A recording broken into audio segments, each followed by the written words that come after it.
There was an underreported case last year of heat wave. Of course, we all felt it. There was noise everywhere, Lagosians, everybody talking about it. But in Adamawa State, over 200 people were reported dead in the space of 2 weeks, just due to extreme heat. It got to record temperatures of 40 to 45, I think in some places 50. Things they've never seen before. And what happens when you begin to have those record number of temperatures? My organization, in partnership with Nigeria Climate Innovation Center, did a report earlier this year where we looked critically at what this means for Nigeria.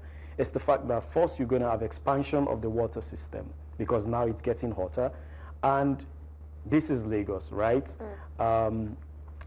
And I'm grateful you brought the legend himself. He's here to talk about it. He has studied the expansion of the coast and the fact that there's serious coastal erosion happening because the water volume is expanding due to heat and all of that, the absorption of heat.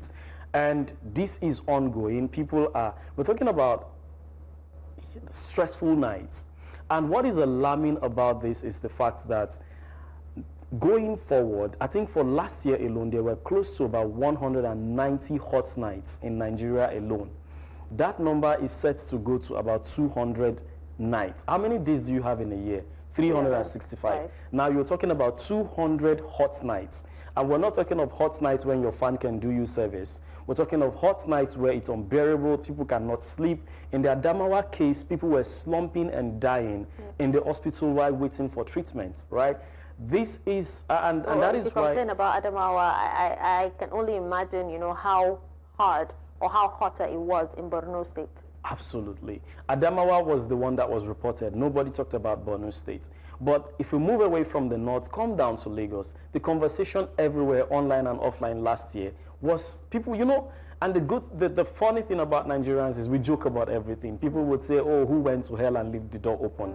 But that's people trying to tell you that this is becoming unbearable. Extreme heat means a lot to me because I remember in 2005, I was writing my SSCE, and while preparing, I could not go home until very late in the evening because it was hot, extremely hot.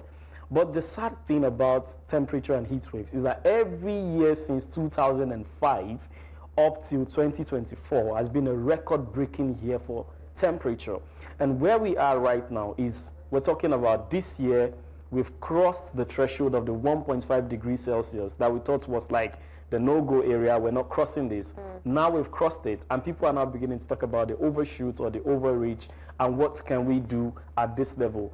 And the implication of this is, the thing about heat waves is it doesn't just affect your sleep. It affects the preponderance of diseases, right?